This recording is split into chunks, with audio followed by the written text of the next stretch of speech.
Good afternoon. Continuing our debate on the demands for infrastructure for the Amazon region, let's now go to the initial comments of our panelists. I would like to start with Elvin Neves Guerra, Joint Secretary of Planning and Energy Development in the Ministry of Mines and Energy. Please, Elvio, 5 minutes for your opening remarks. Good afternoon, everyone, all of you. I would like to greet all of my fellow mates in the panel, and I would like to thank you for the invitation to be here so the Ministry of Mines and Energy could be here manifesting in this important event. It's always important to talk about the Amazon issues, very important to talk about the energy sector in Brazil and the challenges we face as the energy sector, and mainly when we say that the country which has the quality of generation that we have. I always like to repeat this, that we have energy matrix that is more than 80, almost 85% of it has the participation of renewable sources. And that is certainly a record. And there is no other country in this planet that would have the same quality in terms of sustainability. And even more than that, when we look to the future, this matrix remains this way. When we look to the mid and to the long term, the growth of all the renewable sources.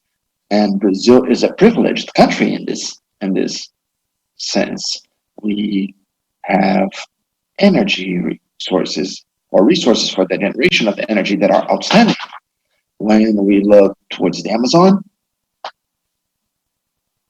we can restate that we have a condition of energy generation that is extremely convenient, sustainable, and very good for maintenance of the quality of our matrix. So I'd like to congratulate CNI for the proposal of this event, the purpose of this event, and to discuss such an important topic such as this. And I will be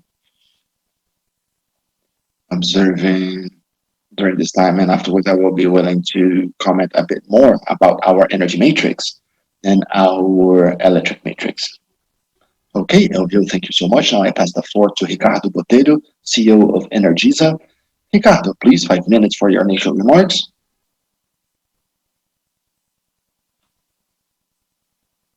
Good afternoon, all participants with us in this moment. I'd like to thank Marcelo, President of Fiero, the Federation of Industries in the state of Roraima, and CNI as well for the invitation to be here. It's wonderful to be here in this debate to discuss about infrastructure and the importance for the development of the Amazon region, especially in Rondônia state and Acre, where we are in. I would like to greet the City Hall of Porto Velho for the support in this initiative in the preparation of the event Amazon+21. And I also would like to greet all the other participants in this panel. We have here present with us Edson, Joelvio. We also have Marcelo Moraes, Masu Takata, and I will have the honor to be part of this panel. Well, my initial words would be contextualizing the moment that we live in. We are now in a single moment, discussing the sustainable development, this pandemic, and has expanded the relevance and global aspects. This had already such a very high importance, and we could see how vulnerable we were due to this virus that came up in China, and the climate change has the same nature of this global crisis of major dimensions. More recently, the virus in Australia and in California as well in the Pantanal region in Brazil and in the Amazon, once again, are now on the highlights of the news and calling the attention of public opinion around the importance of the preservation of the natural ecosystems from these extreme climate effects, and also somehow supporting them in its ecosystem. The Amazon is natural ownership for the sustainability of life on Earth. It has brought up great debates and polarized opinions as well. But we must look at this issue out of the ideological passions without open hand or sovereignty on our land. But we must find ways to debate this thing in more rational ways, if I may. This is a strategic theme for the country, highly relevant at this moment, and depending on how we discuss that with the world, how we value this, we can make use of this discussion, or quite the opposite, também. We can be responsible and do that intelligently. We cannot be isolated from the commercial world uh, without access uh, of an investment in the sector of infrastructure that has a fundamental role and quite important one for Brazilian society. In performing in this topic, just like the agricultural, mining sector, the transformation industries, and as well the extractivist industry. And I hope in today's talk we can advance with discussions towards the sustainable development of the region and as the country. Further on, I can add by talking about our activity in the region. Thank you, Ricardo. I pass the floor to Edson Luiz da Silva, the CEO of the Giral power plant. You have the floor. Thank you, Marcelo, for the invitation. It is a pleasure to be able to share that with you, to be able to share with the colleagues that I've known for so long, with Marcelo, and I'm meeting Marcio today for the first time. And good afternoon to you all. First of all, I'd like to talk a bit about Giral, because Giral is a cornerstone to the development of the Amazon region. Giral is a power plant that was conceived to be integrated with the Brazilian electric system, and it is a plant that we call a harvest or safra industry that was created for environmental impact to be the least possible. So a great example of sustainable development. So so it produces in the high waters in the Amazon, and we'll start the harvest in the next moment. So it is a project not only integrated with the electric system, as I've mentioned, but every time I visit the plant, I feel accomplished because I can see it is environmentally integrated as well as socially. More recently, as it was once mentioned here, we had the peak of the pandemic there. We still remain with this undesirable situation, but it is amazing to see the dedication of our collaborators. Many of them, they are keeping the plant operating with great security, great safety, and we only have had 12 cases among our staff, which shows this commitment to health. Not only by the company, with the company itself, but also with society. We have countless initiatives where the company made donations with the employees, where have donated PPEs, masks, food baskets. And it was an amazing moment, at least for me. I've been for the company for only a year, and I could see the strength of our staff. Geral, as I have mentioned, is a project that within the context of sustainability, well, we have today around 34 social environmental programs, one totalizing 1.2 billion reais. This month, we had a great news that we completed 7 years of operation, and from the very beginning of the operation of the plant, we contributed with half a billion reais in royalties, only 20 billion this year alone. And when we talk about Geral, we are talking about in behalf of our stockholders, Engine 40%, Electrobras 40%. And within this context, I'd like to mention, and to give the good news, if you don't know, there we have the potential of increasing the generation, the hydroelectric generation in the region, and we can speak about that a bit more further on. But will generate jobs and incomes and more royalties for the region. So initially, that's what I wanted to bring to welcome you all once again. And further on, we can go a bit deeper over this such a relevant topic, which is the sustainability of the Amazon region. And to tell you also how happy we are to participate in the development of the region. Thank you, Edson. I pass the floor now to Marcelo Moraes, Vice President of Institutional Relations in Sustainability of BIAP. You have 5 minutes for your opening considerations, Marcelo.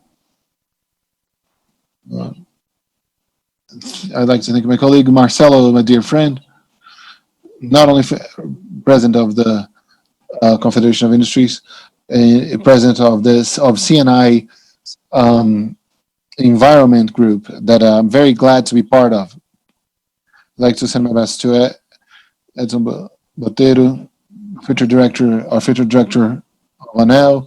Thank you, Marcio. Thank you, all of you.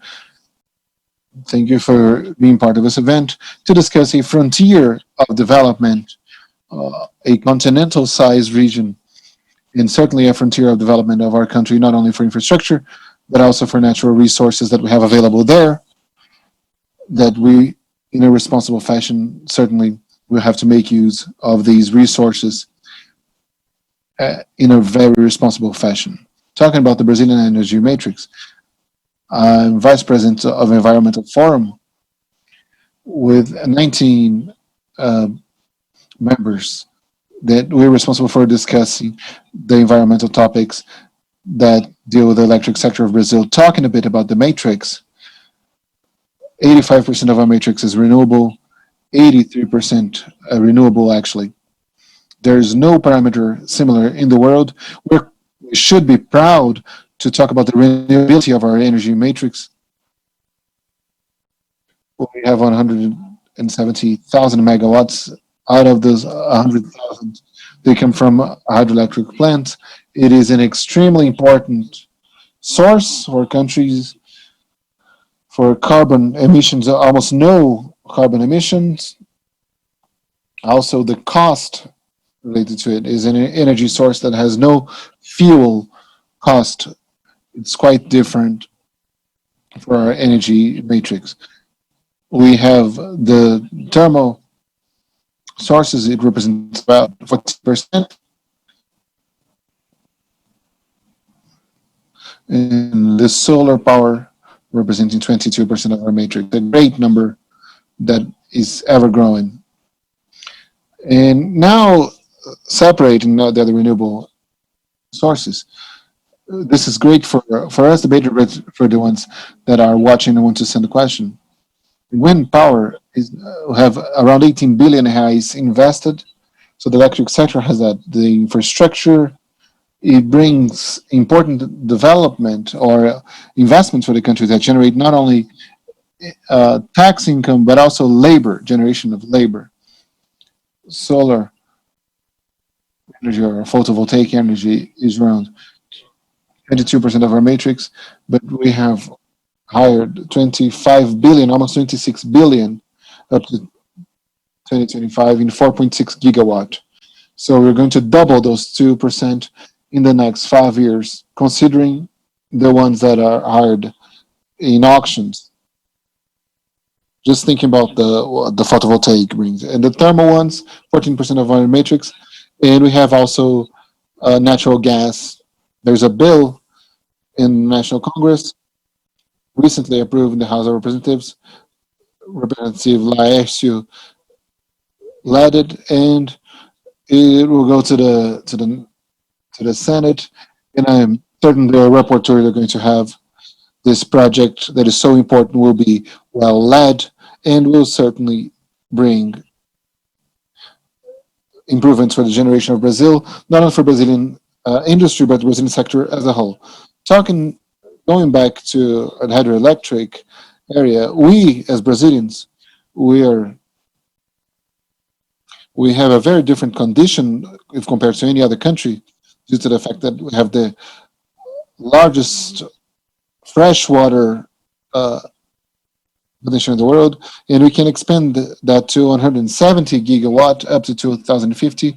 25% of this expansion, of the 70 gigawatt of expansion, they are not in area that overlap any protection area, but it's important to highlight. In Brazil, when they are going to build an hydroelectric power plant, next day there's a request for indigenous land and Quilombo land. Well, the presentation that we have a map that unfortunately we won't be able to show. It shows the mosaic of Brazil in terms of protected areas. It makes it unfeasible, not only economic activities such as agriculture, livestock, which are quite debated on that, but also the exploration of hydroelectric resources for generation of energy, which is quite important for the country, especially the tariff part. Quite soon, we reach 35% of Brazilian territory as protected, 37% of the national territory protected. A huge country as Brazil is, that, and without counting priority areas or in 450 requests of indigenous lands that have a Minister of Justice to be appreciated by the executive power and the National Congress. In less than 10 years, all of that, using data of the 10-year plan produced by APE, in less than 10 years, up to 2029, our water park will reduce from 64% to 49%. This represents cost. In the bill of consumers, the thermal increases 14 to 29%. I hope gas in 2029 will be in enough quantity for us to increase not emissions, but not to increase the costs, but the wind power and solar one in the advance of renewable ones. But there is a thermal one, there's advance of the renewable energy, and this backup must be hydroelectric thermal. And we should increase the thermal park. Or Brazil has taken this commitment, and Brazil should be careful because even advances with the renewable energies will increase its emissions. And to finish, new technologies that have storage. There is storage for largest environment. It's not a reality now, but it will be soon. Hybrid generation solutions, hydroelectric with the solar with the wind power, and so on and so forth. First to use not only the networks, but the substations, especially transmission lines that we have in Brazil, and the offshore wind powers that starts to be discussed. We need to have the specific legislation that is going to be worked by the Federal Congress and the mobilization of the electric power. We have the Senator Rondônia. We have Senator Max Rogério that well led this in the plenary, and this will bring modernity to the Brazilian sector. Finally, two important challenges: environmental licensing. There is a bill in the Congress, and we depend on the Congress. It balances power, but we depend on the Congress for everything in environmental licensing. This project is 16 years in the House of Representatives. The rapporteur is Kim Kataguiri, who the fifth draft, and we want to simplify the process and legal certainty. That's what the process brings. We fought. There's no loss of quality for the licensing, so we understand that it is an important process that must be voted as soon as possible. We hope that as soon as the election of November come, and it's going to be voted. Another point of attention: the climate change. As I mentioned, the electric sector is responsible for only 2% of the emissions in Brazil. 2% only. So we request the government, for the Ministry of Mines and Energy, to be quite careful with the commitments taken for the electric sector. It's a sector that emits very little, but due to thermal, it will increase a bit our emissions. So to finalize all of that, all those changes, the main players are consumer, being residential, commercial, rural, or industrial. All decisions that we make in society will be reflected in the bills for consumers. So we must be careful for the impact to be zero or even negative, and to improve the revenue, which is important for the Brazilian industry. Thank you, Marcelo. I pass the floor now to Fernando Guernalha from Guernalha Guimarães e Pereira Advogados, or law firm, for his considerations. Good afternoon to you all. Good afternoon, Marcelo. I'd like to say that it is a pleasure to participate in such a great event. I'd like to thank you for the invitation and to greet the organizers.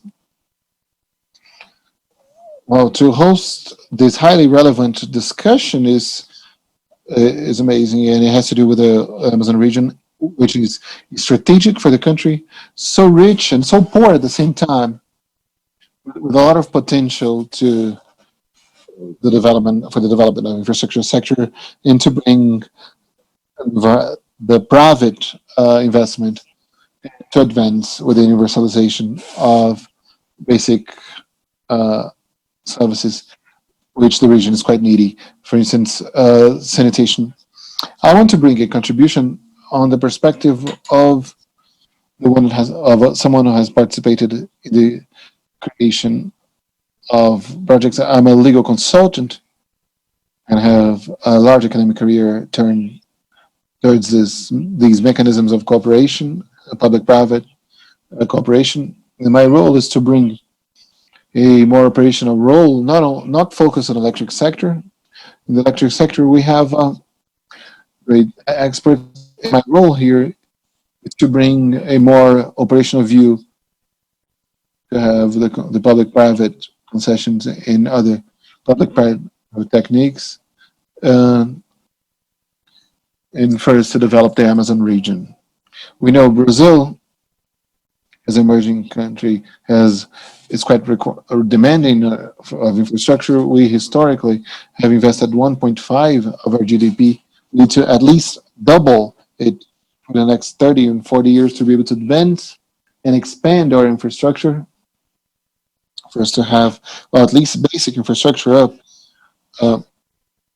We're far away from this agenda, and we live in a context with a lot of restrictions from the public administration that does not have budget to make these investment feasible. So we need to find that in the private sector, and mechanisms for that is a long-term contract, especially the concessions and public-private partnerships, which are mechanisms that are interesting, that we can use and develop to make the private investment feasible for public infrastructure projects. We have been doing that. The federal government in the past years have done and made efforts to make infrastructure projects feasible, and even the subnational entities or the states.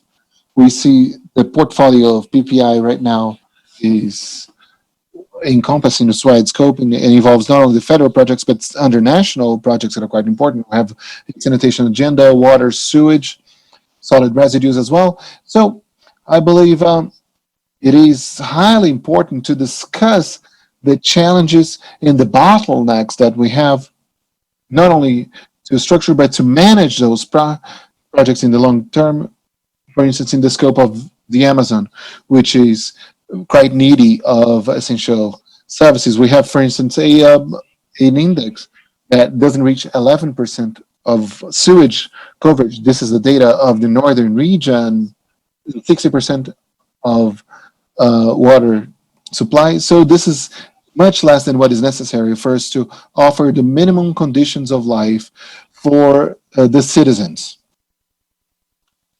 This matter of sanitation is directly linked to the human conditions, and we have to develop other sectors of infrastructure in the Amazon region. But we need for that to advance with this universalization agenda for the essential services. And my contribution, as I said, it would be more focused on talking a little bit about concessions, PPPs, and eventually some other techniques of public-private cooperations that would be this agenda for Brazil, but also the Amazon region could be better developed. Okay, thank you. Thank you, Fernando. I pass the floor now to our last panelist, Márcio Takada, CEO of Greener and member of the Council of Absola Administration. So, Márcio, please. Márcio is muted. Your microphone is muted, Márcio. Okay, now it's on. Good afternoon, everyone. Thank you very much for the opportunity for this chat with our colleagues, and also thank you for the audience here with us. It's a very relevant theme, which is a sustainable development in the Amazon, based on infrastructure and clean energy, topics that are highly relevant. And if I could be asking the technical support to share my presentation, please.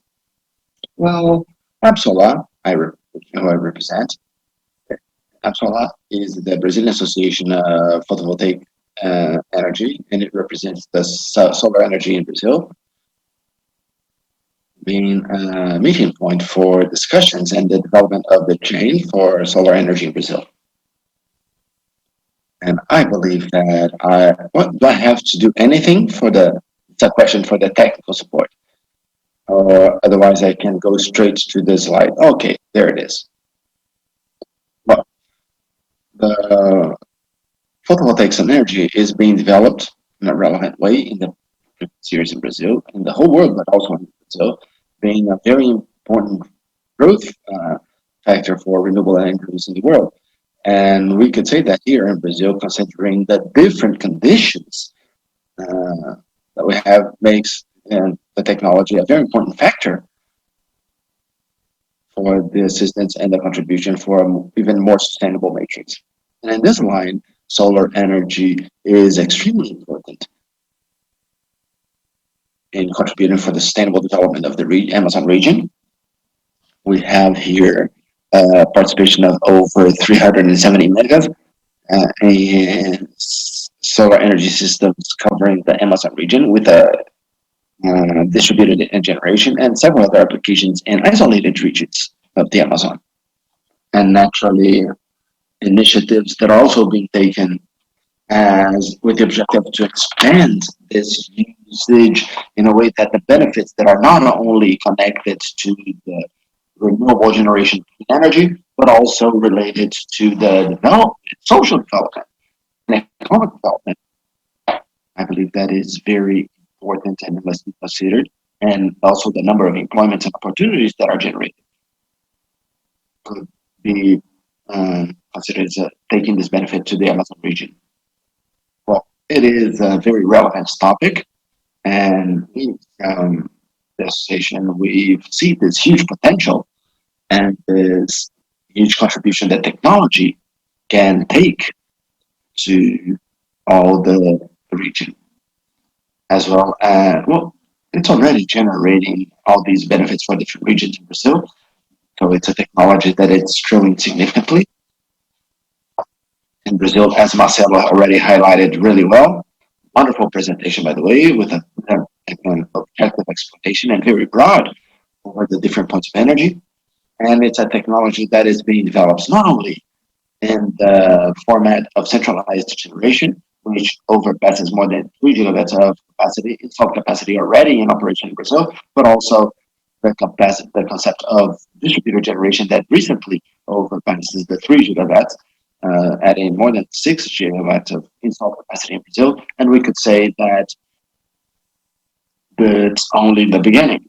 So the technological transformation that we've been going through the previous year, and that's still what is still ahead to come, will create the conditions so that the energy would be more sustainable at competitive costs, and the energy that would be clean could be accessed by the most part of the population in Brazil. And the Amazon region has a lot to benefit from the adoption of this technology in the whole region. So to conclude, I would like to thank for the opportunity with for this conversation with all of you. Thank you very much, Marcio. We have 6 panelists, 6 speakers, and we would like to hear them all deeper as deep as possible. So I would like to have brief answers so we could be listening more each of you and encourage and leverage the debate. The Amazon region and its complexity coming due to its extension and specificities, their environmental, economical, and social characteristics, has always been a topic of difficult solution when we talk about sustainable development. In other words, the possibility of achieving real social and economical achievements without committing the integrity of the forests or its diverse biome and the cultural aspects that marks the economy of the communities and the Amazonic peoples. The experts have been defending the need to establish a governance which is more effective, regional and federative articulation, so the federation and the programs to be implemented could follow the same the needed speed in harmony with the environmental requirements and the human rights legislations. So I would like to make a question to all of you, and I would follow the same sequence of the presentations. How do you interpret this situation, and what pathways should be taken so the demands of infrastructure could be uh, complied with less difficulty? How the obstacles for the 24 million inhabitants in the Amazon that are in difficult socioeconomic conditions? Elvin, your answers for them, please.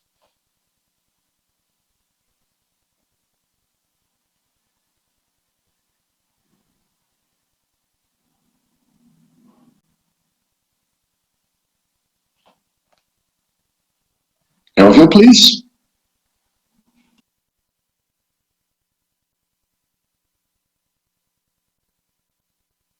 I was trying to find my mic. I'm sorry. Yes, we hear you well. Now I found my mic and it's unmuted.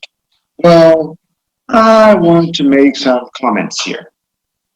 I believe that everything that you have said is related to what we have been discussing in terms of planning. And we look obviously to the energy sector and the energy area. So what we can say is our planning, sectorial planning, is based on 2 main plans. A plan which focuses 10 years ahead of us and a plan that focuses 30 years ahead. We have our 10-year plan, decade plan for the expansion called the Kenyo Plan of Expansion, which is ongoing. And this is the 2029 plan. And now we're in the phase of designing the 2030 plan. And it's being discussed and it's in public constitution also, the National Plan, Energy Plan, that considers 30 years ahead. So that would be the 2050 plan. When we talk about these 2 plans, we look to the country as a whole. So what we talk in terms of sectorial development, look into the electric sector or the energy area, both simultaneously. When we look for this, we're looking to the country as a whole and we're looking for the Amazon region.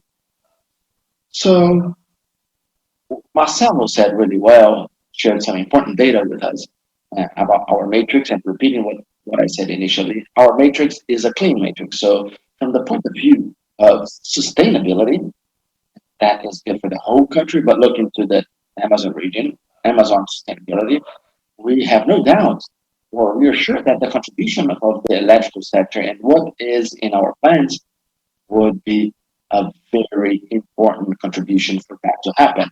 So we have currently when we talk about sustainability of our matrix, we can say that we have a matrix with 83% or a bit more of 83% of renewable energy participation. And that is being kept, and that is for the whole country. And the issue of sustainability is present in our planning for sure. When we look at the Amazon and considering the point of energy generation, we could split or divide. I like dividing it into two segments, let's say. One would be energy production in large blocks of energy, because we would have the main power plants, and we are talking about, especially about Giraldo and Santo Antonio, as I mentioned, I believe. And we also have the aspect of small scale production. That's production that will uh, for the needs of those isolated communities that possibly will remain isolated. And that's a way that we have of inserting or having a better use of energy production in that region for biomass or solar energy, photovoltaic solar energy mainly, and also uh, uh, hydraulic energy in a smaller scale, which is also possible in some the hydro uh, energy that is possible in some regions of the Amazon, and that contributes for the insertion of the communities and for the populations in the Amazon in this insertion of this region and of these people. I mean, and into the national insertion of the community. I always like to mention a case how the populations that live in these isolated systems, how can they be inserted or integrated with the economy, the market, or inserted socially? I, for some time, I was working on a project in the Amazon, and that was a very interesting project, which would be for electric energy generation from vegetable oils. This project was installed or implemented in a region called Médio Uruguay, an old rubber production area or rubber exploration area. And this community currently, this area is a extractivist reserve, extractivist area. And then they installed a project there that was supported by CNPq and in a specific moment by the National Agency of Electric Energy. Uh, and this project was to extract Andiroba oil and generate electric energy in an engine, a multi-fuel energy engine that could be operated with diesel, but also with vegetable oil.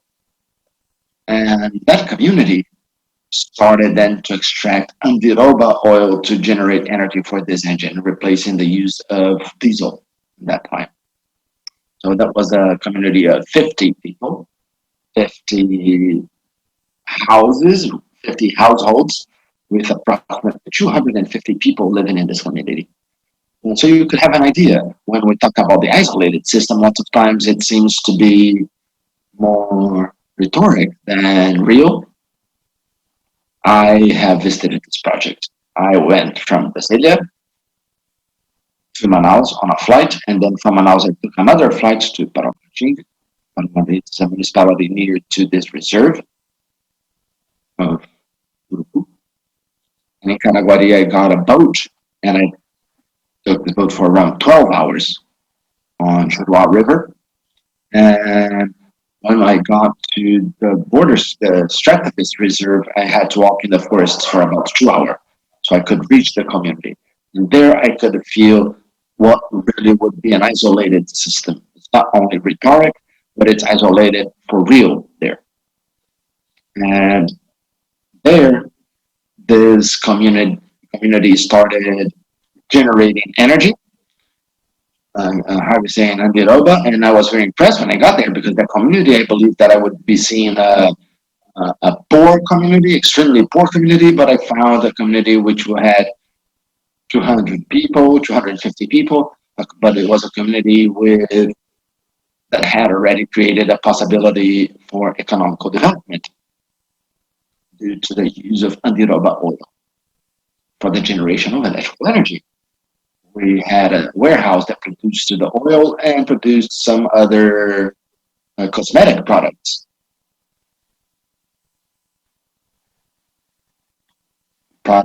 for skin, skincare, and several other products produced from Andiroba and also producing the oil for the energy generation. And that was something very interesting because when this project started to call the attention, mainly due to the oil production, we had a surprise, an interesting surprise, because a cosmetics company decided to buy the Andiroba oil from that community, being produced by the community.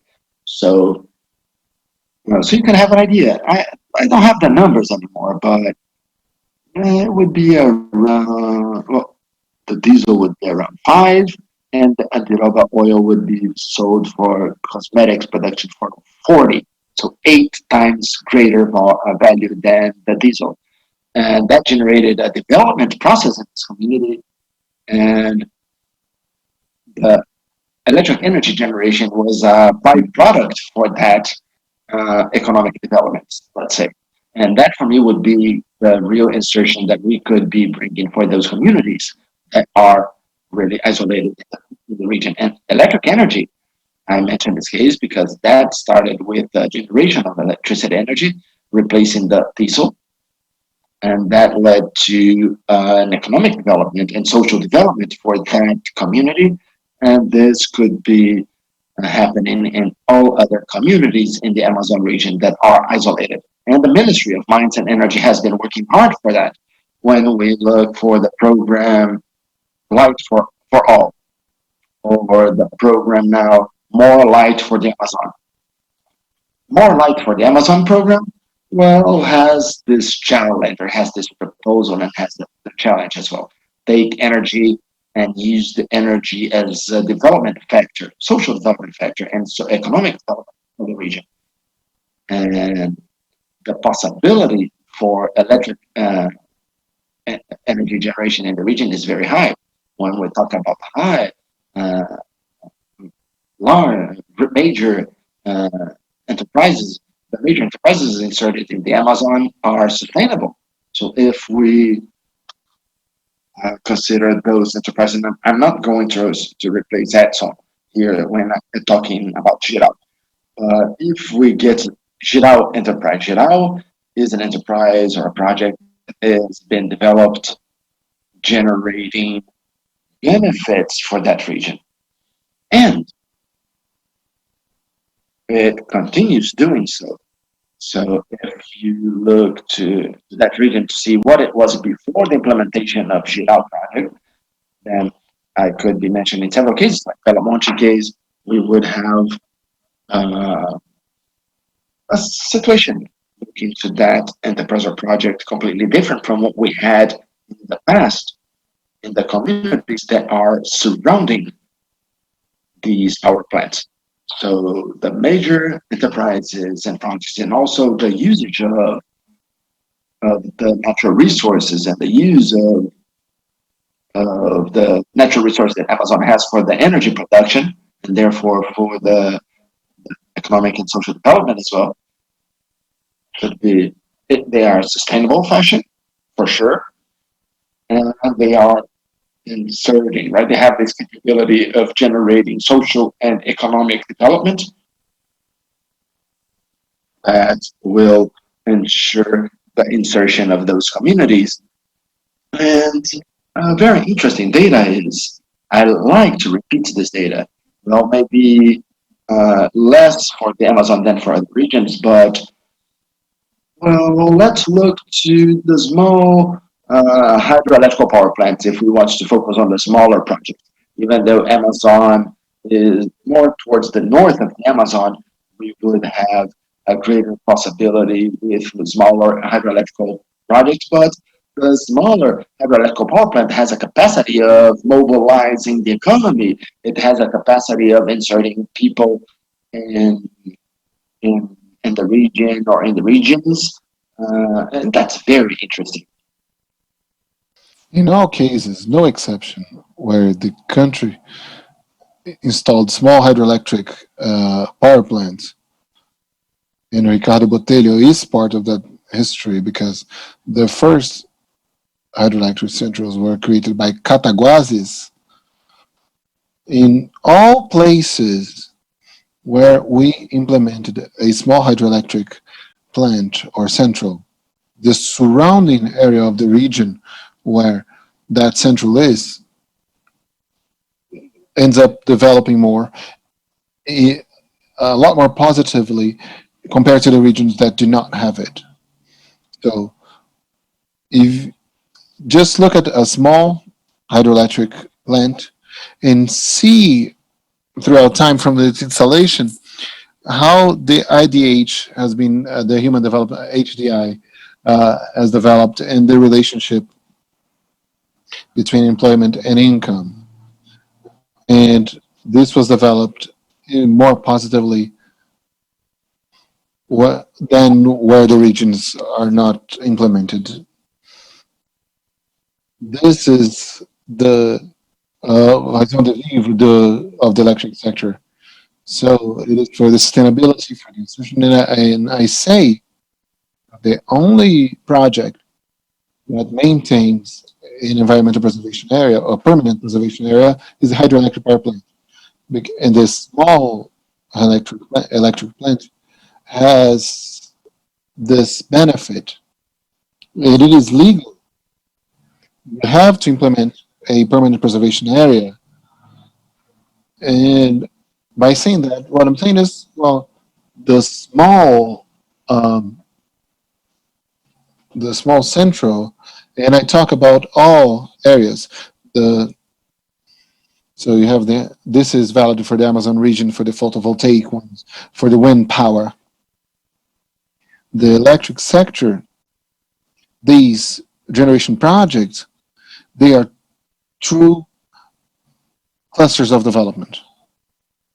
Where you install them, they irradiate development, if I may. And we're very certain of the contribution of electric sector for the sustainability of the region, for the preservation of the region, and the insertion of communities. And just to close,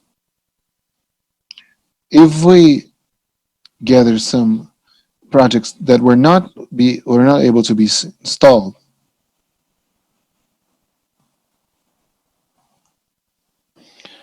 I believe Elvis' connection has dropped.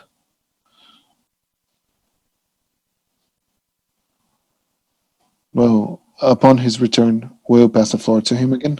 Now I invite Ricardo Botelho to answer the question: how do we execute this infrastructure? Energisa has reached Acre with the commitment of expanding the energy network, taking clean energy, as Avio has mentioned, to isolated areas.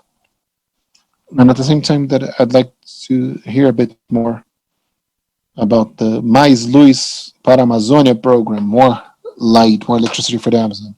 Thank you, Marcelo.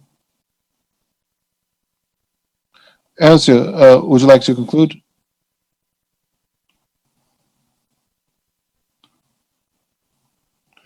If you allow me just 2 minutes. So just a couple of minutes. So if you look at the place where St. Isabel was going to be created and due to environmental restriction could not be built, if you look at the area where it would be built and seeing the same place today, you see there is a very large degradation even without the implementation of the project. And so the implementation of the project would contribute to the preservation of the region, as all hydroelectric projects have been doing. Thank you for allowing me to take your time. Ricardo, now? So it's a pleasure to hear him, and I'd like to remind him our extensive past working with in the history of the company. Uh, we put into operation over 30 PCHs. So a great history that we're proud of in the capacity of engineering and the benefits, and for having brought that in a moment that Brazil didn't speak about it back in the 80s, with the first PCH, the first modern PCHs were done by our company. And our history comes from 1908, the first plant we created. Well, I'll make use of the time, and I just like to show a few things just to give this context of our action in the Amazon region, and to be able to answer your question about this uh, insertion in the electric matrix that we are promoting here, more renewable energy in a more sustainable fashion, and speak a bit about this Mais Luz para a Amazônia project, more electricity for the Amazon project. Just a couple of slides that I can show a bit more these numbers, if possible. There you go. Here. Okay. Next slide, please. I'm seeing looking at the small screen. Okay. So that's it.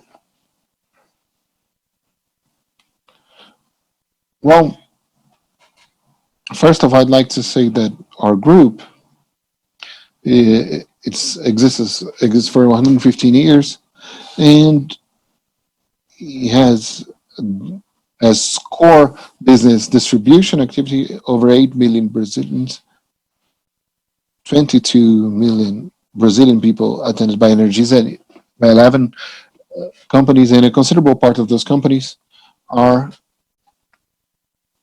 within the legal Amazon. We're talking about Tocantins, Mato Grosso, Rondônia, and Acre.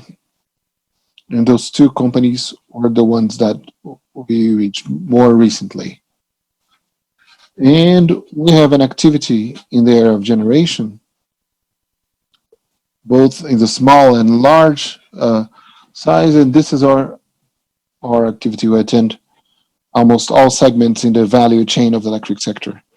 And our longevity, it is explained by the permanent focus that we have of having an excellency of our consumers. And with this objective, we reach the northern region, the Amazon, and as well as in the riparian areas.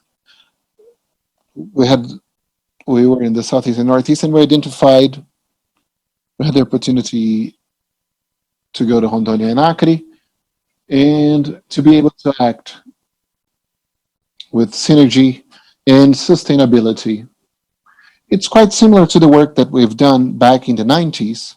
At the end of the 90s, we participated in the privatization of companies in the Northeast, and more recently in 2015, when we had the fundamental role in the restoration of the Rede network companies.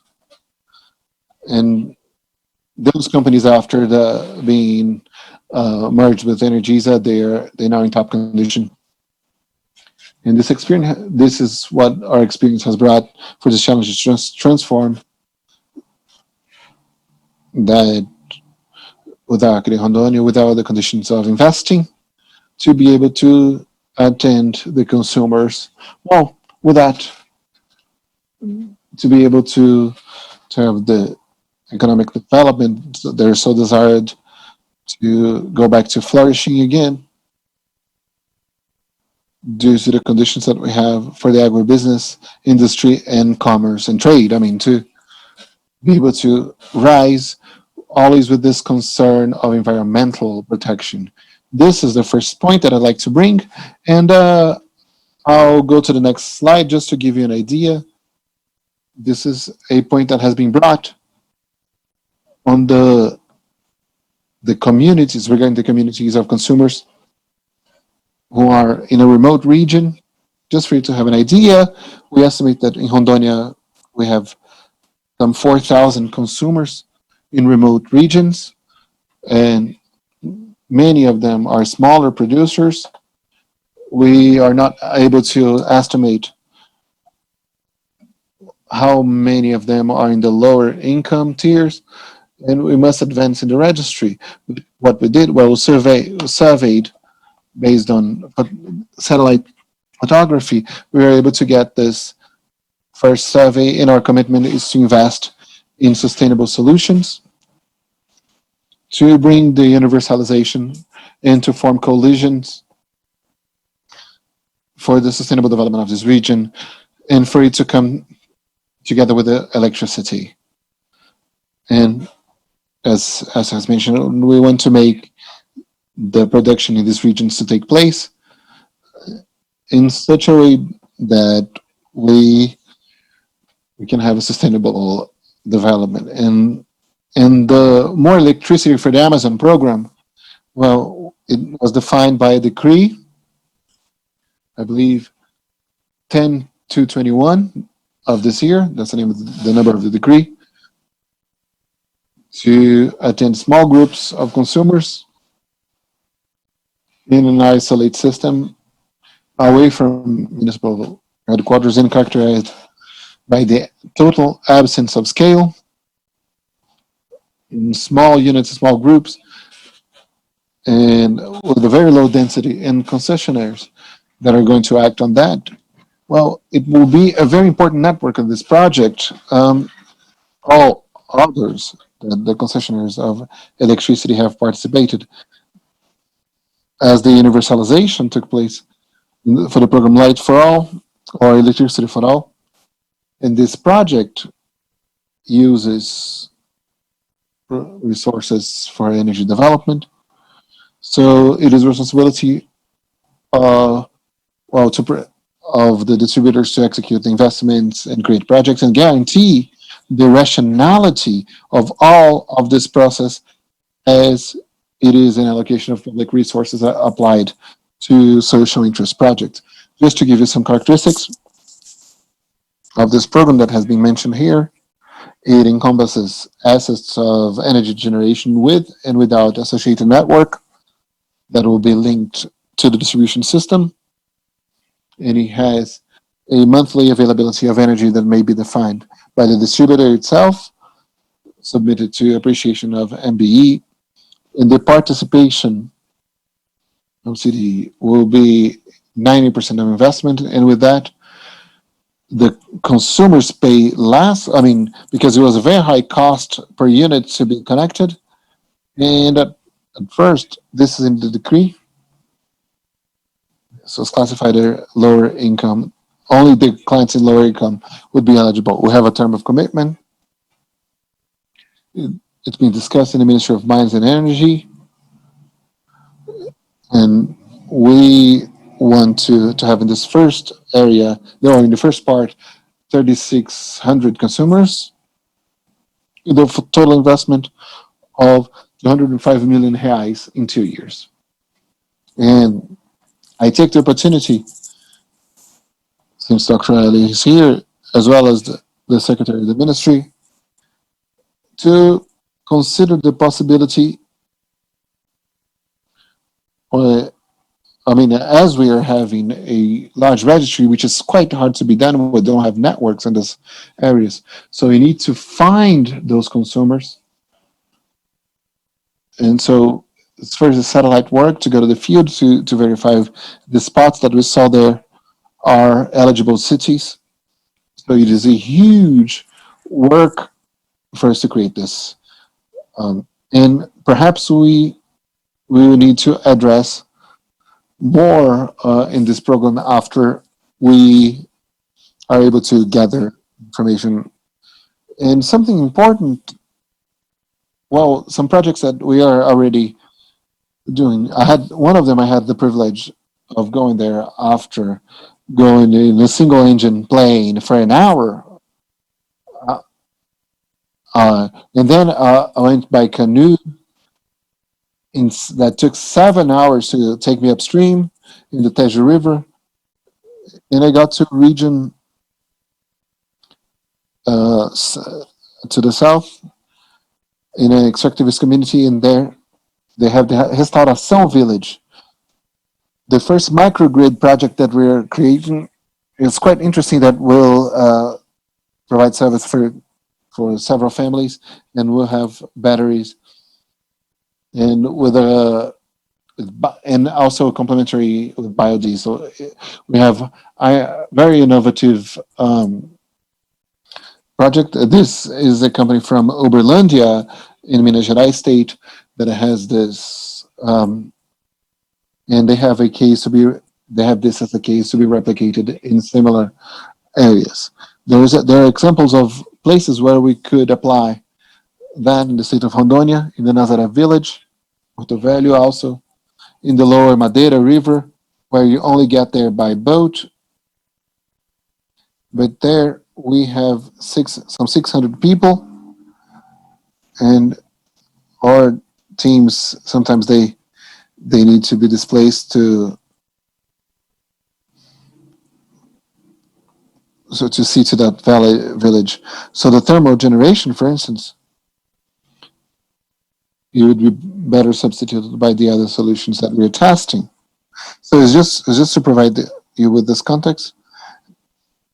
And when Elliot talked about the Amazon adventures, I bathed in the river because there was no other condition to bathe. I went 3 or 4 days in hammocks next to Juruá. Thank you very much. Thank you, Ricardo. Both you and Amazon history or Amazon adventures showed how far they are, the great distances separating communities. And we must think about the next panel for each one to detail their experiences in Amazon, going through different Amazon states, and that allow us to take ownership of the territory. And because you didn't hear about it, you saw what's up, and you saw what the Amazon means. So this experience is quite rich, especially by what you represent. We have a secretary from the ministry, and that enriches our debate quite a lot. By using the experience of micro territory of Ricardo and Elvio, I pass the floor to Elvio, that has this experience of large projects in Brazil and how to advance in infrastructure and decrease the gap in our region. Elvio? So the sustainability of a project, such as Giral, it goes through an impact with the environment and society.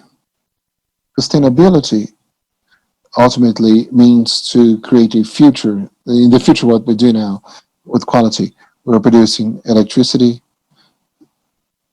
and we are there to build that for many years. And this is a commitment, and this requires, a commitment with society, with the environment, as I mentioned. And we have a success case that is important to highlight, which is Nova Mutum, Paraná. This is a city that was conceived for the resettled people. We have 1,600 houses with drinking water, sanitation. And out of those 1,600 houses, 400 of them, they were created for social destination. So we have 6,000 inhabitants. Out of 1,500 are children. And look at our responsibility. But for us to have 1,500 children in a 6,000 people community, you need to have education, health, and We have schools in the region that offer learning up to 16 years of age. Well, Nova Mutum is a success case. Certainly, we have in Nova Mutum, we have a cooperative that has around 600 families, and this cooperative allows the extraction of acai, the production of flour, maniac flour, and we have a project now of selective collection of waste because all of that those are concepts that we need for the children to grow in this environment, respecting the environment. So that makes us very proud. And we also have inserted in that market of Nova Mutum in Paraná. We have currently broadband with some points of free internet access, and we have a whole infrastructure. It's not just something that you are in a village and then the that's it. No, the process is that the life continues, the life goes on with a good quality. And what's our plan now? Of time, we should be able to bring, and we are already making it feasible, new projects and entrepreneurs for the region. Electric energy, everything that was said here. Electric energy is the what puts lights the flame, and that will be generating some kind of. It will bring the development in a natural way. So that's our role to leverage and foster this development. I didn't have as many experiences as our friends Elvio and Ricardo in the region, but I've already been in the border with Bolivia and border with the state of Acre, and in a partnership with the Nichi agency, we are contributing to make feasible the access through a bridge that will connect the states of Acre and Rondônia because we need to advance. We need to. Well, you have no idea. You have to go there and visit to understand the needs and the needs. So that's the first experience that I had. I hope to have other experiences as well. And to go swimming in those rivers, but I didn't have the opportunity. Well, talking a little bit more of the potential of development. Well, it's an old dream for the region. For those of you that do not know, there is the possibility of having a greater integration with Bolivia, and there is the possibility to build two hydroelectrical power plants in the border with Bolivia, Bolivian territory, and this possibility allows the regularization or the waterway navigation. It's an ambitious project, more than 4,000 kilometers, but considering more the need of sources that are controllable, we have a relevant potential to be exploited in these borders with Bolivia that could leverage the economic development, income generation, and allow Bolivia to access the Atlantic Ocean. And that's a project that is being studied by Eletrobras. Soon, the ministry should be participating. It's the fundamental element because it's a negotiation involving two countries, so it must first pass the ministry. So it is the inventory study going on now, and this inventory study that I referred to, we have the consideration of these two power plants that will be built, and an intermediate phase that could be used. It would be simply operating the Giral power plant in what we call constant quotas, because currently the power plant uses the natural flow of water in a way that in the drought season, the operation quota of the operation drops. So we would increase the quota for the operation of this power plant operating all year at 90 meters without uh, uh, we would be using the current water bed as well as the same way as it's used in the dry season, the Amazon, and you would be able to regularize the water flow. And of course, that always brings some kind of impact to the region, but in our preliminary evaluation, this impact is not expressive or considerable. And when we go deeper in it, in the analysis, we obviously will know what kind of environmental compensation is needed to enable this operation in what we call constant quota. This operation in constant quota would bring around 240 average megabytes more additional energy, and this would be representing uh, a large power plant. That's a lot of energy that can be explored and generate more royalties and development for the region. And also, shifting away from electric energy, as I mentioned, our controller would be Engie. Engie has 40% at Jirau power plant, and currently it is building 2,000 kilometers of lines in the region of Pará state, and transmission lines, I mean. And also, we are participating now. We are the controller of the gas pipe Ouro to Manaus that has the potential to be expanded according to the demands that could come in the region. So there is interest for the development of the region in a sustainable fashion, and Jirau Power Plant is an example of that. And this interest is permanent, let's say.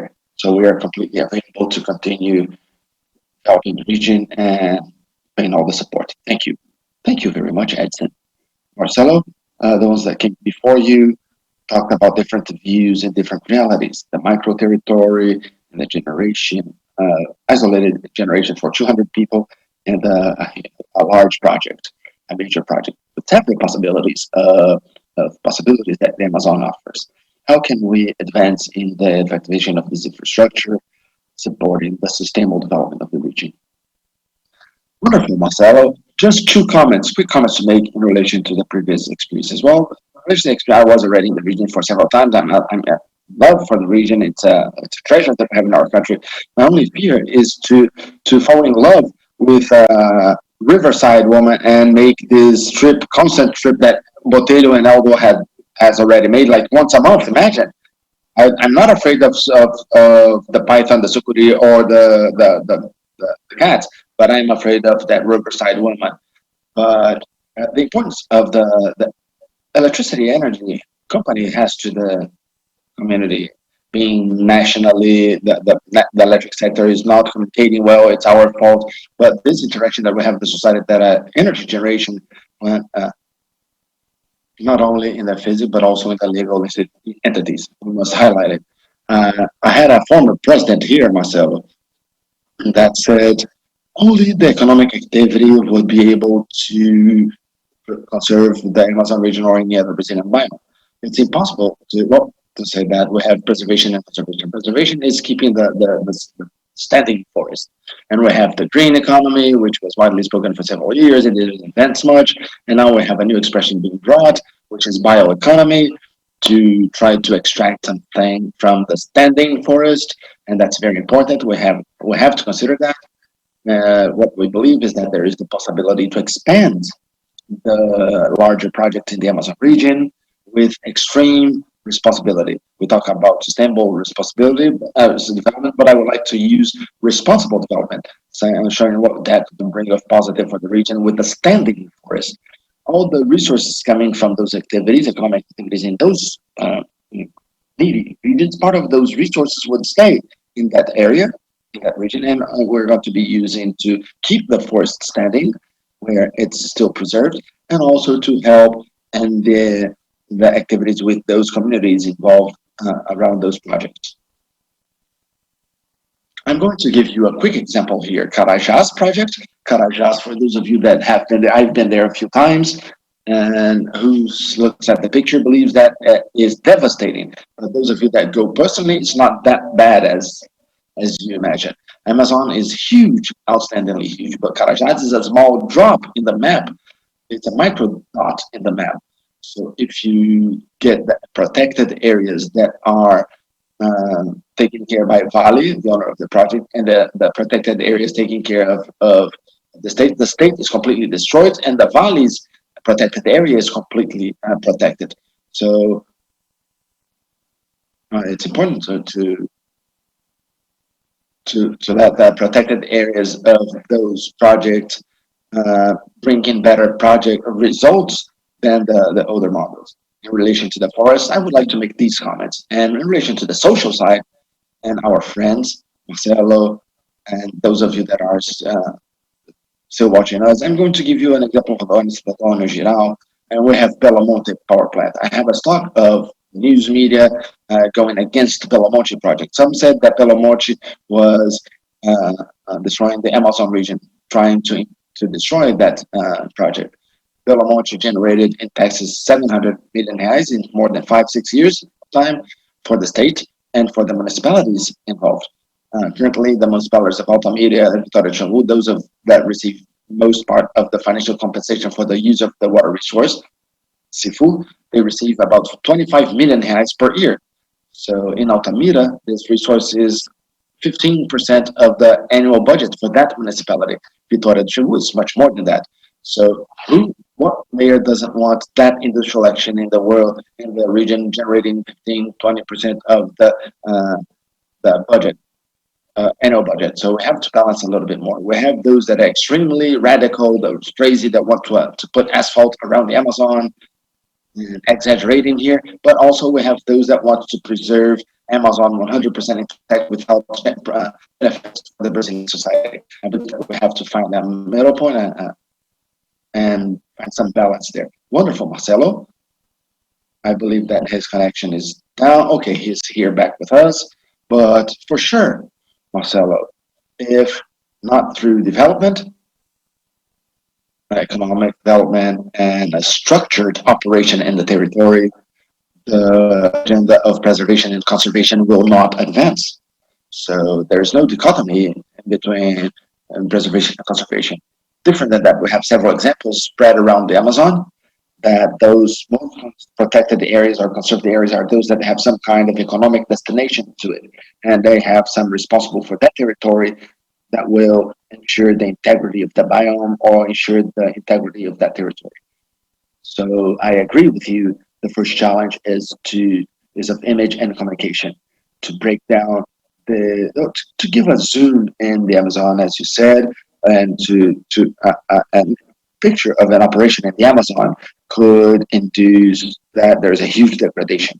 And if we expand a little bit more and open up this image a little bit more, you can see the impact of that project is small, and the counterpart of preservation and conservation is much greater than the negative impact generated.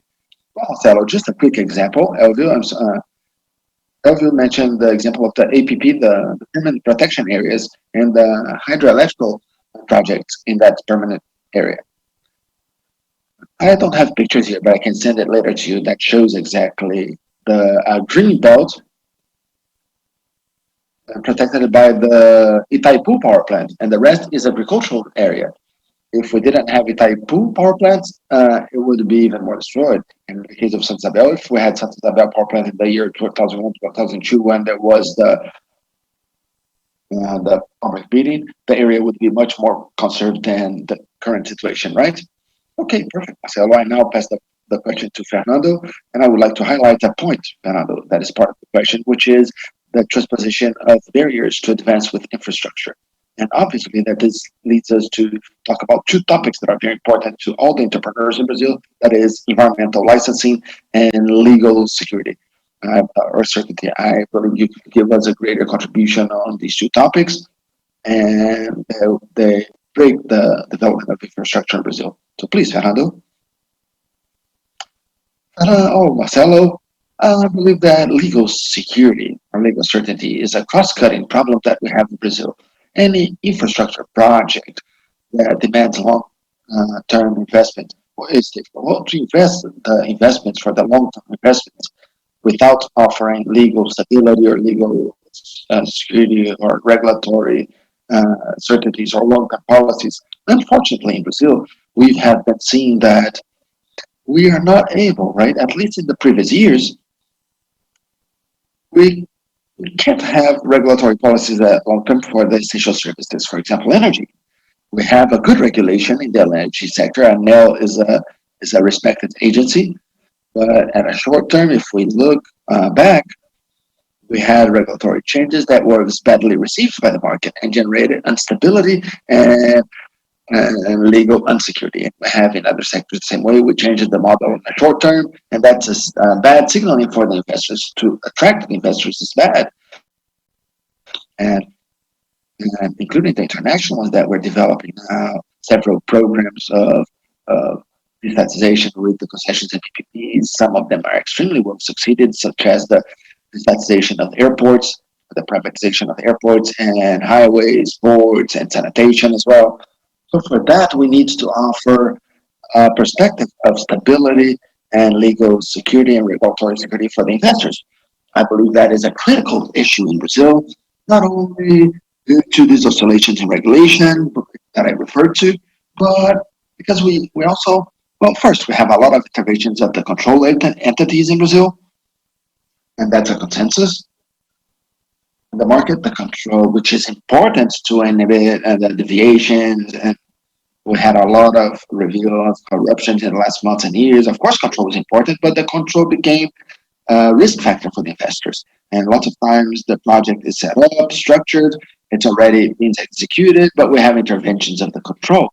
And I believe that we must coordinate better this, bring the control to the beginning of the project, to the early phase of the project, to mitigate these interferences in the future phases of the project, which would increment the cost of transactions and legal uncertainty, and it hinders the attraction of investments for important projects.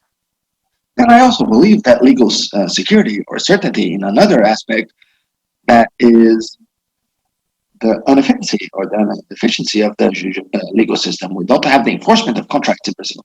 Only if the public administration breaches a contract, for example, it's very difficult for you to obtain the decisions in a short term that are efficient to carry out to exercise the rights of the concessionaire and right of credit. So the judicial processes take years and years, and it's a problem that we must approach better in Brazil. Unfortunately, this problem is very difficult to solve at a short term. It's related to the problem of inefficiency of the judicial system. So I believe that the topic of legal security seems to me that it's fundamental, and of course that the contract would need sometimes to, to, to absorb the risk of the investors in relation to this legal uncertainty. So it's very common when we see uh, the public counterparts and subsidies integrated in the contracts. We always have a public safeguard offered by the public administration, by the concession, to absorb the risk of the investors. And then we would find another problem, that is the lack of assets to both this system of guarantees. That's another bottleneck for the development of infrastructure projects. So that is kind of embarrassing that the public administration must offer guarantees. The public administration that in other countries, in some countries, we don't even see this need to constitute the guarantee to absorb the risk of the non-payment of, which is an obligation of the public power. But Brazil, due to this historic that we have of bad credibility in relation to administrations with entities that comply with the contract, we have the need in several important projects to have the public guarantee. So I would say that it's very difficult, very rare for us to find a project which is demanding public counterparts and expressive volumes that don't have a public guarantee system to absorb the risk of the investors. Otherwise, the banks won't finance this guarantee. It only works to make feasible the investment. So that's a bottleneck that we have got, and the lack of guarantees and assets enough to compose the public guarantees to make the project feasible. And when we think in project in the Amazon region, which is a region, as we mentioned here, which is needy of essential services, and lots of times it is, well, we don't have the scale to implement projects because the budget is connected to the use of the infrastructure, and And so we cannot give scale to the project because we don't have a number of users that would justify the implementation of that infrastructure or the construction of that infrastructure and in its operation. So we need subsidies because these projects are deficitary. So we need public subsidies to make these projects feasible. And it was mentioned here in the energy sector that the subsidies is through funds. Sometimes we have integrated subsidy uh, into a project, and for that, when we have the subsidy integrated in a project as a public counterpart, which is chronically integrated into a project to make the operation feasible, we have the need to have a public guarantee. So then we could be attracting the investors. Therefore, it is, well, we're sorry that the public administration uh, should need guarantees in order to dampen the risk of insolvency. Because, and I'm criticizing here because, well, I have worked as a lawyer and as legal consultant in projects, so I see there is a need. Otherwise, we can structure a project that is feasible and funded. And I say this quite embarrassing because the public administration requires or needs that in an ideal scenario, these we wouldn't have to structure guarantees for this type of project. Well, this is a fundamental point. We need to mitigate the legal certainty or this legal stability and regulatory one as well in order to improve the legal environment in order for us to be able to have a larger volume of investments. But nevertheless, I think we advanced a lot. We have matured. We're able to improve the regulation of sectors, energy sector, for instance. We've had an important shift in the area of sanitation, and this will open the path for other types of investment. And we'll have a quite significant cycle of that. And and we'll have the regional concessions. The legislation comes to that. It will be a very good learning for the Amazon region. Before we spoke about the challenge of federative governance, which is an important factor to make regional projects feasible in the Amazon region. We have a interstate consortium of the legal Amazon, but there are many hardships. Many times that you have interaction between federated agents, there's hardship. The federative governance is still quite hard. We don't have a lot of experience on that, but we'll have an experience on sanitation. I'm involved in the destatization of the state of Rio, in the metropolitan region of Rio. Uh, and the challenge was um, to be able to tie up the state with the instruction of the sanitation. I believe this will inspire many others, and we'll have in sanitation these regional operations, the regionalized service provision with private entities. And this will certainly be a learning experience and be able to export that to other uh, areas like solid and solid waste.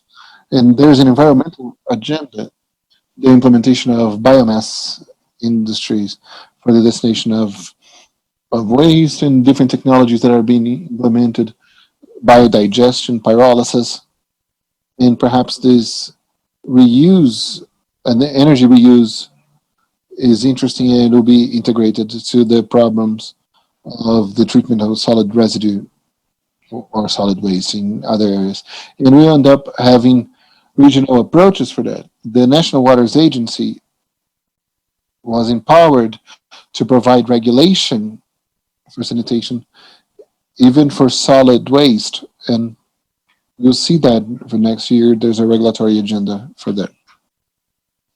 The main norms of reference of National Waters Agency regards that. And in some, we have all of those challenges ahead of us, many of them related to lack of legal certainty and regulatory instability. Uh, and just to close, the theme of environmental licensing, a fundamental one, and I believe many times an agency with a clearance reality, they have a very clear view of the problem. They're not seen when they have the an agency that has the responsibility to clear projects. So without the positive externality that the implementation of that project may generate, we call the value for money, the value of public uh, services addressed to the implementation of that project, and all socioeconomic advantages as well. So I believe we need all the agencies. They all have the capacity of that, and they end up having a closed view in their angle of analysis, and we need to make that more encompassing. There was a solution that was thought of in a bill back when Joaquim Levy was the Minister of Economy, was the PPP Plus that created a new system for contracting. And one of the ideas, which was quite interesting, was this consortium of authorities with the clearance capacity or ability to be able to simplify the clearance of larger projects, the clearing of larger projects. There were many authorities at the table to bring a joint solution regarding the clearing of projects, for us to have this more plural view and more encompassing, and all advantages and disadvantages of the implementation of that project. Thank you, Fernando. Marcio, we talked about hydroelectric plants, biofuels, even sanitation, which is a theme that is quite hot and brings different opportunities for the private sector and for the population. Uh, Solar power in the Amazon, please. This is a technology that has the opportunity of generating a large benefit for the communities and for the whole region, the whole Amazonic region. And I want to share slide 5, if the technical team is able to do that. Well, above all, in the isolated regions, we know the relevance the communities have in this huge area. And we are talking about hundreds of millions of families in communities that could have the condition for the development, this insertion, bringing social benefits and socioeconomic benefits, as was well mentioned, and and the importance and relevance of creating the conditions of electrification uh, for this community, and the renewable sources that will have this great opportunity of promoting this benefit for this great part of the population that have precarious access to electricity. Please, if you could go to the next slide. And I'd like just to add to the importance of this program, this More Light to the Amazon. This has been mentioned, and I like to bring the agents involved in the elaboration and coordination of this program with ANEEL and Eletrobras, CC, and Energisa. They have a fundamental role, and an important one that was to take electricity for 72,000 families that either do not have access or have precarious condition of access to electricity. This is quite important for the development, and we have the economic development, but also this is related to the environmental preservation as you create more adequate conditions for for these people. So I'm just stressing the relevance of that, and it's quite important. And all of that done with the new technologies. The solar photovoltaic energy was quite relevant in this concept, and as well as the aeolic biomass, the the hybrid solutions as well. Um, as we see an important development of uh, of the technologies of storage of energy, and that are developing quite interestingly, making those solutions to be more and more feasible for the population.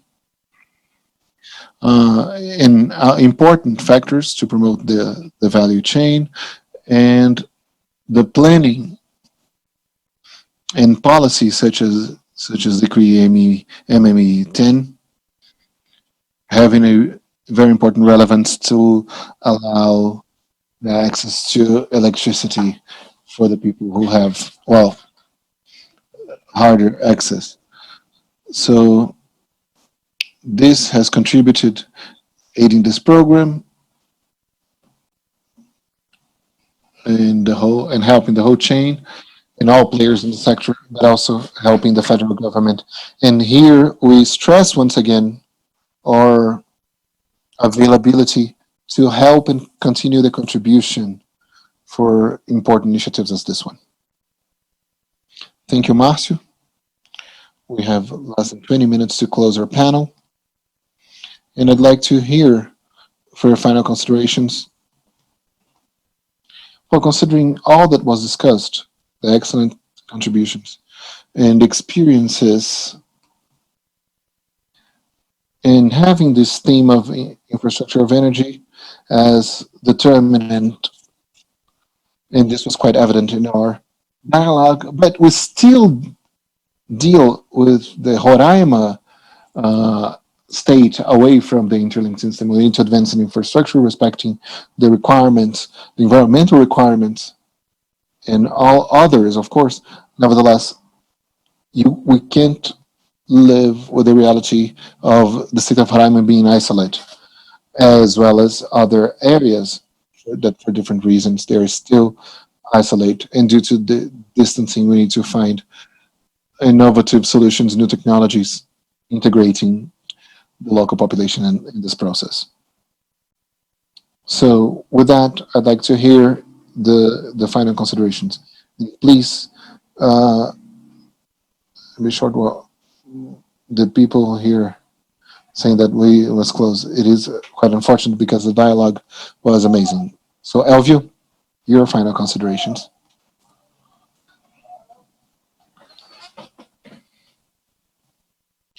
Thank you.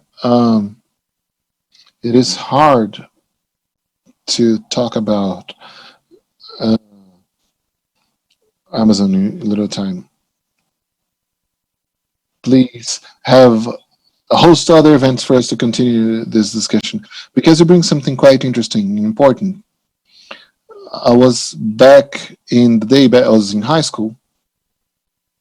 We we needed to read a book. We were obliged. It was mandatory to read a book called Brazil, Land of Contrast. And regarding Roraima, well, back in the day, I was a kid and I understood very little of what was being discussed, in fact. And now I started to understand a bit better, especially after I started working in the electric sector. And this is a paradox that we have, which is the situation of Roraima. And that is together with what Marcelo has mentioned, which is the communication. We communicate very poorly. And here I'd like to make a suggestion. Well, more than a suggestion, an appeal for CNI to be involved in telling society what the electric sector brings to the country. The electric sector goes quite well. We have adequate regulation. We have a process of modernization and the great opportunity for the electric sector. This is one of the rare moments that we can alter something. Um, Even the water code was quite hard. You know, the electric sector started the development of the industry in Brazil, and then we had a series of obstacles. Many of them did not work out. We must recognize the last one didn't work out so well, but we have the opportunity of changing things and even changing a bit the communication. When I look at the Roraima case, I think this is one of the problems of our communication. Uh, we have the possibility of interlinking Boa Vista to the national system, and we have a problem of transposition in an area that um, you even have roads, and that many times in name of environmental preservation, so called, well, because the point is sustainability, so to use it in more sustainable fashion. So we need to improve for this society and for the rest of the country, and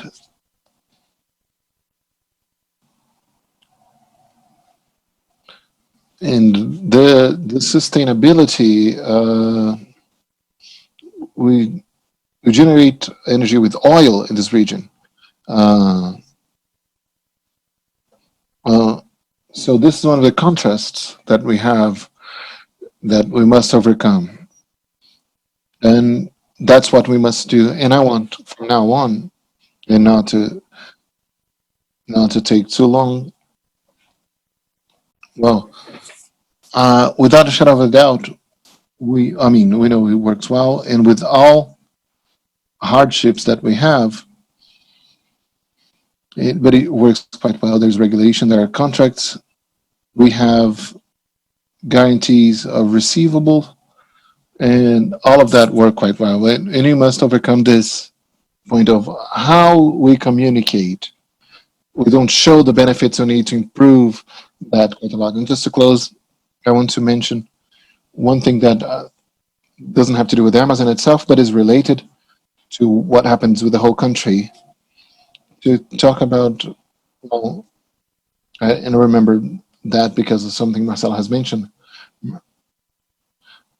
about the Belo Monte. I participated in a public hearing in the House of Representatives to talk about the environmental issues involved with Belo Monte. And we had the only two people representing the electric sector was myself and the director of North Energy, and some 10 to 12 government organizations, not only in NGOs, but public defenders in Pará, and a series of other participants in that public hearing. When I left that hearing, look, well, only two of those participants spoke well of Belo Monte. All the other ones did the opposite. And I left that hearing talking to the people that I had the opportunity to talk later, saying that if you watched that public hearing and did not know anything, they had the perception that before Belo Monte, that region was a cluster of Sweden. Everything worked well.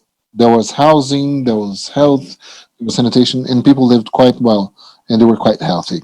When Belo Monte came, everything stopped working. They transformed that region into a chaotic one where the social conditions, well, went down and everything went terrible. And that was the impression of the people who watched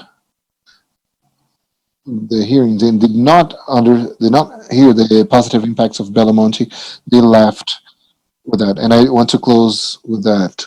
Um, or or hardships. I mean, we struggle still a little bit in showing the countries what are the benefits for the electric sectors, not only the hydroelectric power plants, but the benefits as a whole. So in the case of Northeast, if you see Rio Grande do Norte before the wind power and after the wind power, you have two different worlds. João Câmara, Parazim, and other municipalities of Rio Grande do Norte, where you have a large amount of wind powers, the revenue was multiplied 16-fold after the the wind power plants were implemented. So the electric sector is certainly an element that contributes for the social development and the fixation of men and and for human beings and for the people in the regions and agreeing because I don't know who talked about it before. Agreeing, I fully agree that only the preservation there is only preservation and sustainability if we have the economic development, and this is the only way we can reach that in the electric sector, among other segments. Our infrastructure is one of the main contributors for that to happen. So I would like to congratulate all of those that were with me in this panel. And I also would like to thank CNI. I would like to congratulate everyone for the organization of this event. And once again, I would suggest that CNI thinks on a way to assist in the communication of those benefits of the energy sector and the infrastructure sectors, but mainly the electric sector that is more vandalized unfairly. Thank you so much, everyone. Thank you very much, Elvio. Our time is short. Ricardo, please, your final conclusions. Well, just to be very brief, first of all, I would like to take advantage of two hooks that after Fernando mentioned about the conditions of private investments in infrastructure, and also this aspect of communication that was mentioned by, uh, well, we have to highlight the points to attract private investments in infrastructure.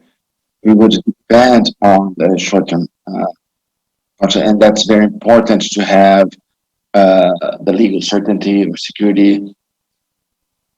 The we should have a greater predictability so the investors could take these risks in a long term, bring important benefits for the users of the infrastructure and investors because this project would have an access at a lower cost of capital and this institutionality environment brings. So for me, that's the first condition that must be considered in any effort. And this effort must be done with the support and the leadership of the governments, of the agencies, and promoting the environments. Once we implement the infrastructure, we can make feasible several other aspects that, as mentioned, that would be the best way that we have to preserve uh, removing people from poverty. The second point is that we cannot have conflicts of agenda between the activity of infrastructure and environmental preservation. Increasingly, the investments to be funded need to comply with the practices and the criteria of those three letters, ASG, environment, social, and governance, ESG. And this goes beyond the environmental licensing and some demand requirements are unpractical, but also on the need and the entrepreneurial postures and positions that try to uh, to stakeholders and its complexity. Brazil has a great advantage because we have one of the cleanest energy matrix in the country, in the planet, and that's a competitive advantage that sets us in an advantage of the ESG criteria. Complying this first criteria, Brazil then can be candidate for legal security and regulation stability. And with these three letters, Brazil can be a champion. And then we can be candidated to receive investments from other countries because that's the country that would be offering more possibly energy from renewable sources. And I also would say that we could be inducing new models to be monetized by the environmental services uh, provided by environmental preservation in the Amazon. I'm going to give you an example, a quick example, only the use that we have in Embra. I'm going to mention quickly just this. 8,000 years ago, they had 10% of the world forest. Now, the country has 28.3% of the standing forests, 64 million square kilometers of existing forests. Before the demographic and technological expansion of the human beings, will be only 15.5 billion, around 24%. And more than 75% of the primary forests have already disappeared. So I would like only to say that Brazil is the country that less deforested and should have soon, if this pathway continues as it is, more than half of the primary forests of the planet.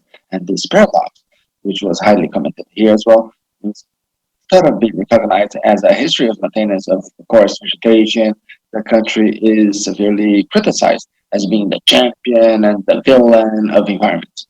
So I believe that we have to be considered heroes, implementing intelligent solutions of preservation and the experience with renewable energy that's commented in this panel. So we have to do that with intelligence, and we have to communicate it better. Energy is one of the main distributors of energy in the Amazon region, tries to consolidate this economic development with the maintenance of the forest and Amazon cultures, and the availability of electricity, which is accessible and reliable, is one of the pillars of sustainable development of the SDGs of the United Nations, and delivering energy to those communities isolated in the middle of the forest in Rondônia, and all the legal Amazon energy is so the country can also reach the goals of the SDG, UN SDGs. I would like to thank for this opportunity, thank for the debate. I would like to thank for the ideas exchanged in this panel, and I also would like to thank Marcelo and CNI for this opportunity. And let's continue available to debate more about this topic. Thank you so much, Ricardo. Edson, your final words, please. Thank you very much, Marcelo. I would like to reinforce that Girau is an example, a living example, that yes, it is really possible to have development in a sustainable way, even with uh, a large project. We have associated to this project a success case, which is a village with 6,000 inhabitants, all the infrastructure needed, education, health, sewage, and and system FITA, composed by 200 families, that is completed in 10 years already, would also demonstrate that the project as a whole has its sustainability ensured. Also, we have some difficulties for development in the electricity sector, but the sector has been maturing in a very quick way, and we are now on the way towards the needed modernization of the electric sector, and important barriers or obstacles were already settled as the electric prices, even with the pandemics, we have ensured all the financial flow for the electric sector, thanks to work led by the Ministry of Mines and Energy, MME. In a short period of time, they were able to regularize the flow of payments, not having any problem with the sector. So that is a sector that has some difficulties, but it is increasing, it's growing, and it's going to be even better. And we're relying on it. Perhaps for the new project, we have been noticing an increasing difficulty, even though the rigorous criteria for the environmental licensing. Lots of times we need to do many things to comply with the rules, but we have conflicts with the state and municipal levels and the institutions, and that delays some projects. And this is an issue that really needs a special look or attention to it. And once again, I would like to thank for the opportunity to be with all of you here. And Marcelo, especially, I would like to thank you and CNI Confederation and Fiero Federation of the Industries in the State of Alabama. And I promise that we're going to have more experiences as the ones shared with my colleagues, by my colleagues here in the Amazon region. And in the next event, I'm going to be sharing more interesting stories to share with all of you. Thank you very much. Thank you, Edson. We have no more 30 seconds for the final, Marcelo's final words. Oh, let's go. Good evening, everyone. Thank you, Marcelo. Thank you, everyone. Botelho Edson, Márcio Elvio, Fernando.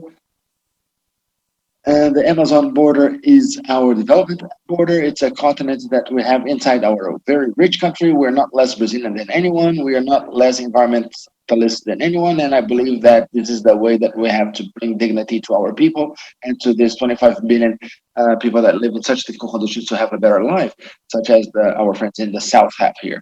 And just saying, taking advantage of what Botelho said, those that want to, to fight for the standing force, fight for the global leaders to pay our countries for that. If you're Brazilian, let's fight for that. If they want standing for us, pay for that because we have the rights to receive for that or the rights to exploit for the best to our country. So thank you very much, everyone. Fiero, CNI, thank you and goodbye. Thank you, Marcelo. Fernando, please. I would like to thank for the discussion. Thank you, Marcelo. It was a wonderful debate. I would like to just pass a message of optimism. We have lots of challenges ahead of us. It's a lot of difficulties for the public administration, a lot of fiscal restrictions, but I believe that we have good perspectives. We've been doing a good work. Brazil, and I can say, talk about the PPI, we developed a good portfolio of projects, highly diversified and a good perspective to advance with this agenda of investments for infrastructure. And I believe that I hope that the Amazon region has an important space in this agenda. Thank you for the debate. Thank you, Fernando. Marcio, please. Thank you very much, everyone. A wonderful discussion and debate. It was a very interesting opportunity for exchanging these ideas. And thank you, and I congratulate everyone for the organization. And I would like to encourage other events such as this to happen. And above all, on this moment of retaking in the economy, post-pandemics, with a green agenda, international agenda, and Brazil is not going to be different from that. We have always considered the opportunities and challenges, and we're going to go on. We have a lot to do, and thank you for the opportunity. Thank you, Marcio. Thank you, all the panelists, Elvio. This is your first meeting of a journey of debates and dialogues in a forum of dialogues that proposed to be permanent, so we could be finding the effective roads to the sustainable development of the Amazon region. Thank you very much, all the participants, everyone, for your participation. We can conclude our journey on the 23rd of September. We invite everyone to register in the website Amazônia21.org to receive news about our dialogue forum. Through the site, you can also submit the papers, questions to the project, and also accompany the events with simultaneous translation in Spanish, English, and Portuguese. Thank you for your participation. Our next meeting will be on October 14th, when we are going to discuss issues related to culture and demands of the Amazon cities. Thank you and good evening, everyone.